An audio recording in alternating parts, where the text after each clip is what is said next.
Warning. The subject of this film you are about to watch reveals a crucial secret of your life. You should watch it very attentively, for it concerns a subject that is liable to make fundamental changes in your outlook on the material world. The content of this film is not just a different approach or a philosophical thought. It is a fact which is also proven by science today.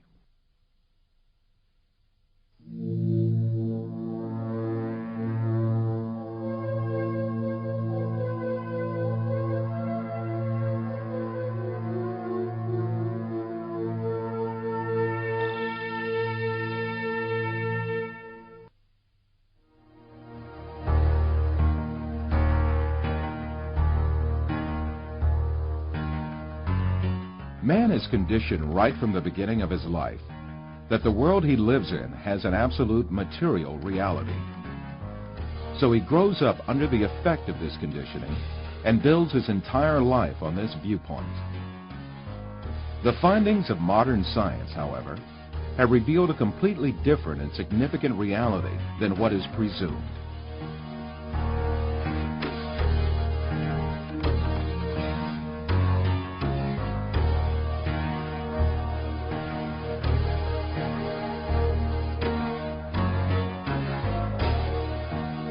All the information that we have about the external world is conveyed to us by our five senses. The world we know of consists of what our eyes see, our ears hear, our noses smell, our tongues taste, and our hands feel. Man is dependent on only those five senses since birth. That is why he knows the external world only the way it is presented by these senses. Yet, scientific research carried out on our senses has revealed very different facts about what we call external world. And these facts have brought to light a very important secret about matter, which makes up the external world.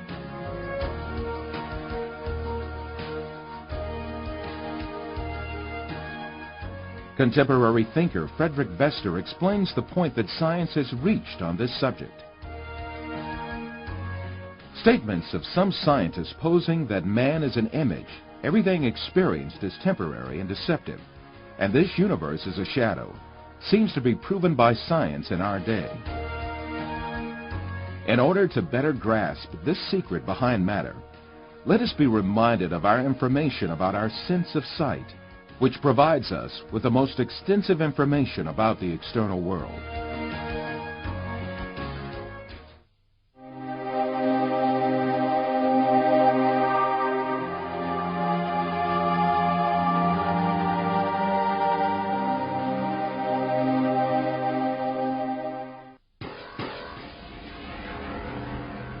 The act of seeing is realized progressively. At the instance of seeing, light clusters called photons travel from the object to the eye and pass through the eye lens, where they are refracted and focus on the retina at the back of the eye. Here, rays are turned into electrical signals and then transmitted by neurons to the center of vision at the back of the brain.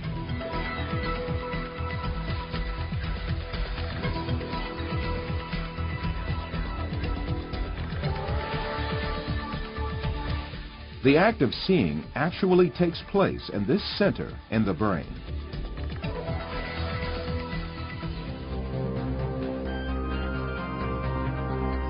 All the images we view in our lives and all the events we experience are actually experienced in this tiny and dark place.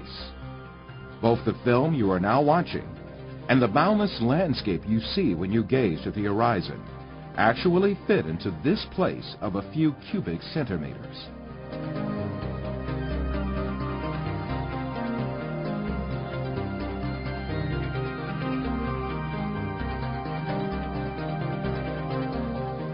Now, let us reconsider this information more carefully. When we say we see, we actually see the effect the rays reaching our eyes form in our brain by being converted into electric signals. When we say we see, we actually observe the electrical signals in our brain. By the way, there is another point that has to be kept in mind. The brain is sealed to light, and its interior is absolutely dark. Therefore, it is never possible for the brain to contact with light itself. We can explain this interesting situation with an example. Let us suppose that in front of us there is a burning candle, and we view its light. During this period, when we view the candle's light, the inside of our skull and our brain are in absolute darkness. The light of the candle never illuminates our brain and our center of vision. However, we watch a colorful and bright world inside our dark brain.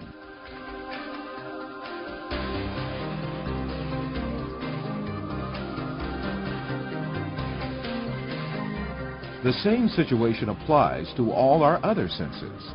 Sound, touch, taste, and smell are all perceived in the brain as electrical signals. Therefore, our brains, throughout our lives, do not confront the original of the matter existing outside us, but rather an electrical copy of it formed inside our brain. It is at this point that we are misled by assuming these copies are instances of real matter outside us.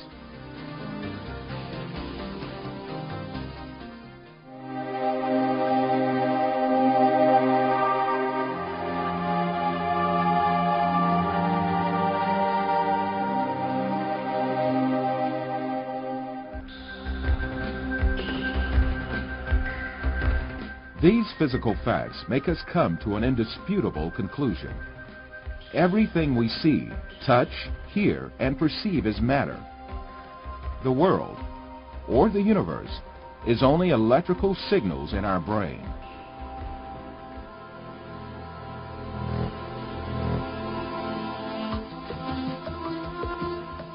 For instance, we see a bird in the external world. In reality, this bird is not in the external world, but in our brain. The light particles reflecting from the bird reach our eye, and there they are converted into electrical signals. These signals are transmitted by neurons to the center of vision in the brain. The bird we see is in fact the electric signals in our brain. If the sight nerves traveling to the brain were disconnected, the image of the bird would suddenly disappear.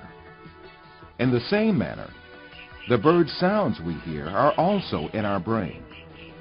If the nerve traveling from the ear to the brain was disconnected, there would be no sound left.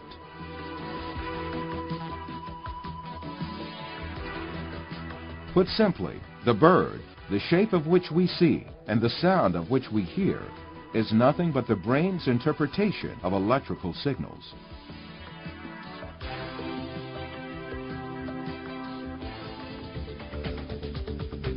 Another point to be considered here is the sense of distance. For example, the distance between you and this screen is nothing but a feeling of space formed in your brain. Also, objects that seem to be very distant in one person's view are actually images clustered at one spot in the brain.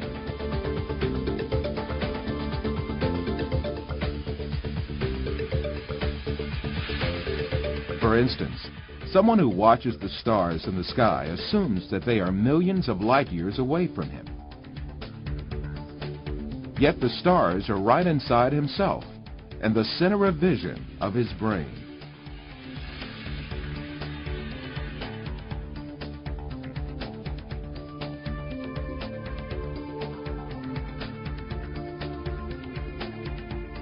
While you watch this film, you are in truth not inside the room you assume yourself to be in. On the contrary, the room is inside you. Your seeing your body makes you think that you are inside of it. However, you must remember that your body, too, is an image formed inside your brain.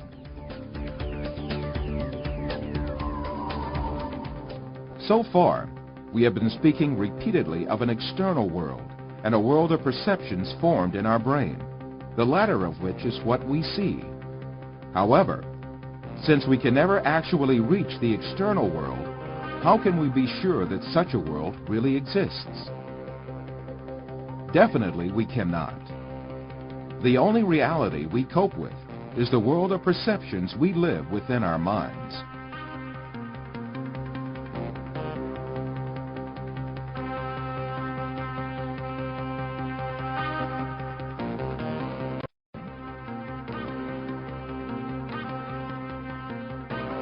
To imagine matter to have an existence outside the mind is indeed a deception. The perceptions we observe may well be coming from an artificial source. It is possible to see this in the mind's eye by an example.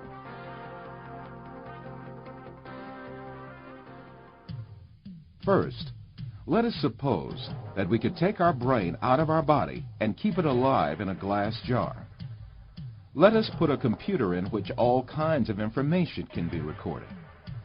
Finally, let us transmit the electrical signals of all the data related to a setting, such as image, sound, and smell, to this computer.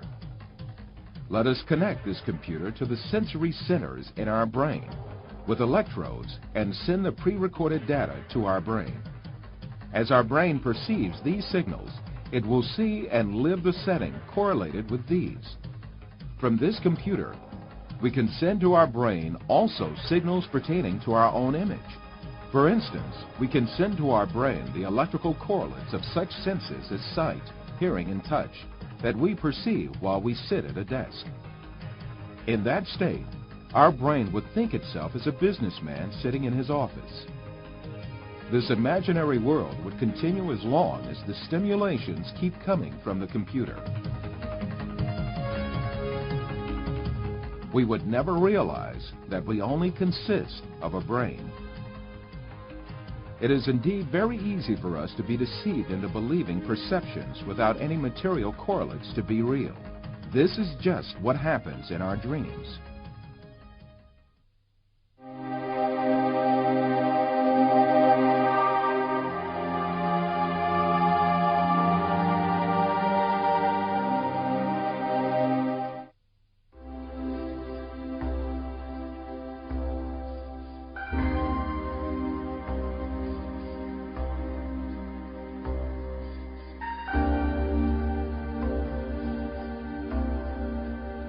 For you, reality is all that can be touched with the hand and seen with the eye. In your dreams, you can also touch with your hand and see with your eye. But in reality, you have neither hand nor eye, nor is there anything that can be touched or seen. Taking what you perceive in your dream to be material realities, you are simply deceived.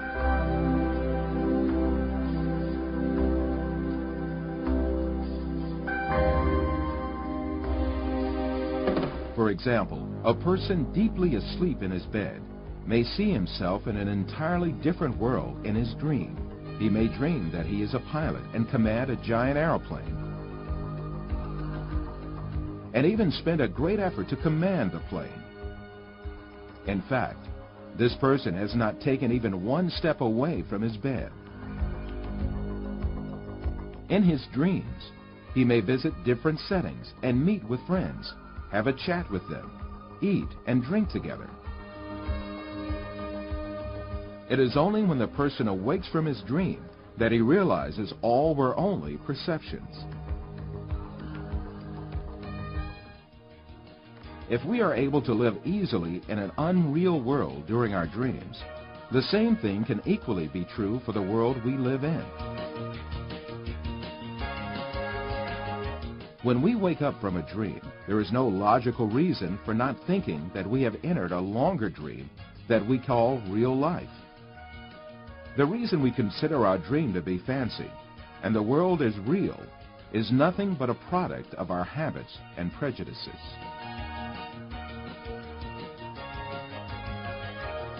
This suggests that we may well be awoken from the life on earth, which we think we are living right now, just as we are awoken from a dream.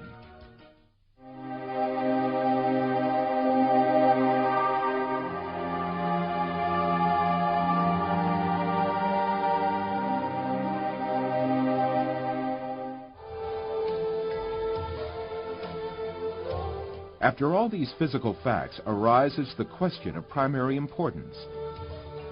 If all physical events that we know are intrinsically perceptions, what about our brain? Since our brain is a matter just like our arms, legs, or any other object, it also must be a perception just like all other objects. An example will illuminate the subject further. Let us think that we extend the nerves reaching our brain and put it outside our head, where we can see it with our eyes. In this case, we would be able to see also our brain and touch it with our fingers. This way, we can understand that our brain is also nothing but a perception formed by the senses of vision and touch. Then, what is the will that sees, hears, and perceives all other senses if it is not the brain? Who is it that sees, hears, touches, and perceives the taste and smell?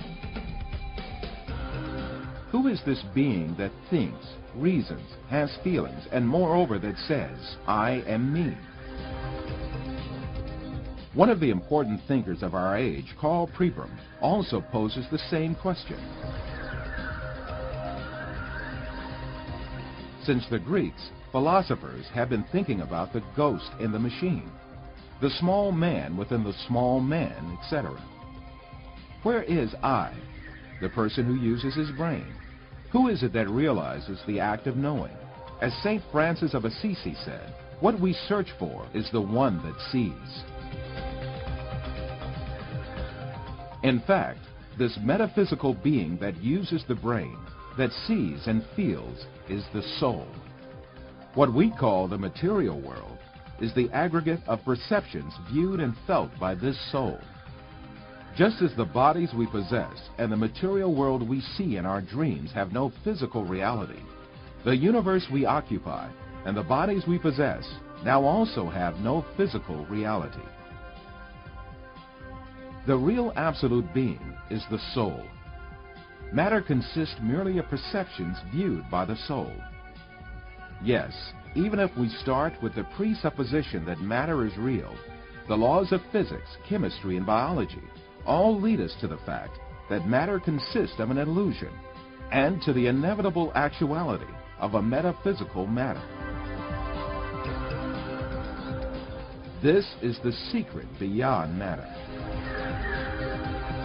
This fact is so definite that it alarms some materialist scientists who think matter to be the absolute being. Science writer Lincoln Barnett says in his book, The Universe and Einstein, along with philosophers' reduction of all objective reality to a shadow world of perceptions, scientists have become aware of the alarming limitations of man's senses.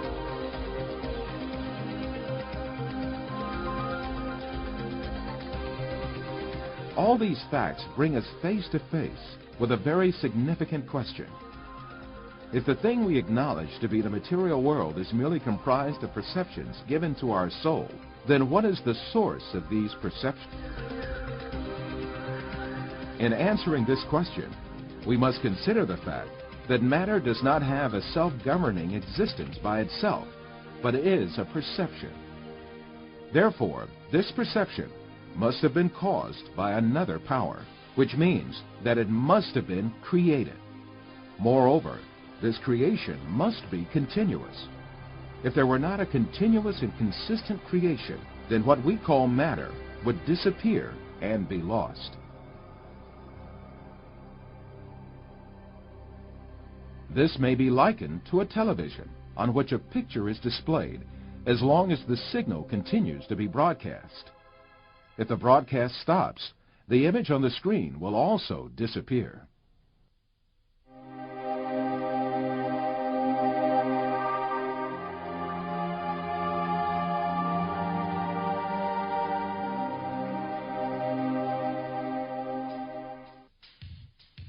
So, who makes our soul see the earth, people, plants, our bodies, and all else that we see? It is very evident that there is a superior creator who has created the entire material universe. That is, the sum of all perceptions, and continues his creation ceaselessly. Since this Creator displays such a magnificent creation, he surely has eternal power and might. All the perceptions he creates are dependent on his will, and he dominates everything he has created at any moment. This